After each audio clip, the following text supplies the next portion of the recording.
Hi friends, welcome back to Patel computer YouTube channel. Social security scheme ಅಂದರೆ ಸಾಮಾಜಿಕ ಭದ್ರತಾ ಯೋಜನೆಯಡಿಯಲ್ಲಿ ಪಿಂಚಣಿಯನ್ನು ಪಡೆಯುತ್ತಿರುವ ಫಲಾನುಭವಿಗಳಿಗೆ ಒಂದು ಶಾಕ್ ಕೊಟ್ಟ ಸರ್ಕಾರ. ಏನಿದೆ ಶಾಕಿಂಗ್ ನ್ಯೂಸ್, ಅದರ ಬಗ್ಗೆ ಸಂಪೂರ್ಣವಾಗಿ ಮಾಹಿತಿ ಈ ವಿಡಿಯೋದಲ್ಲಿ ತಿಳಿಸ್ಕೊಡ್ತೇನೆ. ಅದಕ್ಕಿಂತ ಮುಂಚೆ ನಮ್ಮ ಚಾನಲ್ಗೆ ಮೊದಲ ಬಾರಿಗೆ ನೋಡ್ತಾ ಇದ್ದರೆ ನಮ್ಮ ಚಾನಲ್ಗೆ ಸಬ್ಸ್ಕ್ರೈಬ್ ಆಗಿ ಹಾಗೂ ಪಕ್ಕದಲ್ಲಿರುವ ಬೆಲ್ ಬಟನನ್ನು ಆನ್ ಮಾಡಿದನ್ನು ಮರಿಬೇಡಿ. ಸೊ ವೀಕ್ಷಕರೇ, ವಿಡಿಯೋನ ಶುರು ಮಾಡೋಣ. ಸುಮಾರು ವರ್ಷಗಳಿಂದ ನಡೀತಿದ್ದ ಸಾಮಾಜಿಕ ಭದ್ರತಾ ಯೋಜನೆಯಲ್ಲಿ ಸರ್ಕಾರದಿಂದ ಬರುವ ಹಣದಲ್ಲಿ ಲಾಭವನ್ನು ಪಡೆಯುತ್ತಿದ್ದ ಪಿಂಚಣಿದಾರರಿಗೆ ಕರ್ನಾಟಕ ರಾಜ್ಯ ಸರ್ಕಾರದಿಂದ ಪ್ರತಿಯೊಂದು ಜಿಲ್ಲೆಯ ಜಿಲ್ಲಾಧಿಕಾರಿಗಳು ಖಡಕ್ಕಾಗಿ ಸೂಚನೆಯನ್ನು ಕೊಟ್ಟಿದ್ದಾರೆ.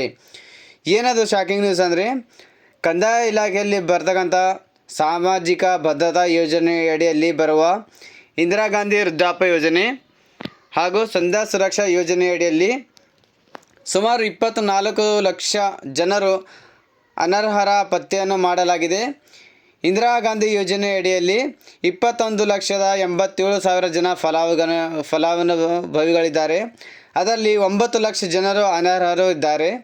ಹಾಗೂ ಅದೇ ರೀತಿಯಾಗಿ ಸಂಧ್ಯಾ ಸುರಕ್ಷಾ ಯೋಜನೆಯಲ್ಲಿ 33,33,000 ಫಲಾನುಭವಿಗಳಿದ್ದಾರೆ. ಅದರಲ್ಲಿ 14,15,000 ಜನ ಅನರ್ಹರಿದ್ದಾರಂತೆ. ಅನರ್ಹರು ಅಂದರೆ ಯಾರ್ಯಾರು ಗೊತ್ತಾ?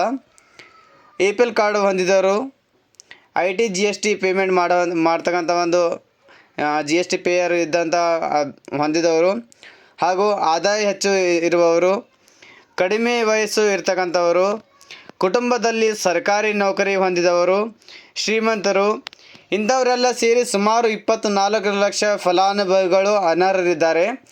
ಆದ ಕಾರಣ ರಾಜ್ಯ ಸರ್ಕಾರದಿಂದ ಆದೇಶದಿಂದ ಪ್ರತಿಯೊಂದು ಜಿಲ್ಲೆ, ಪ್ರತಿಯೊಂದು ತಾಲೂಕು ಹಾಗೂ ಪ್ರತಿಯೊಂದು ಗ್ರಾಮಕ್ಕೆ ಭೇಟಿ ನೀಡಿ ಇಂತಹ ಅನರ್ಹರ ಪಟ್ಟಿ ಮಾಡಿ ಸರ್ಕಾರಕ್ಕೆ ವರದಿಯನ್ನು ಸಲ್ಲಿಸಲು ಖಡಕ್ಕಾಗಿ ಜಿಲ್ಲಾಧಿಕಾರಿಗಳಿಗೆ ಆದೇಶವನ್ನು ಹೊರಡಿಸಲಾಗಿದೆ.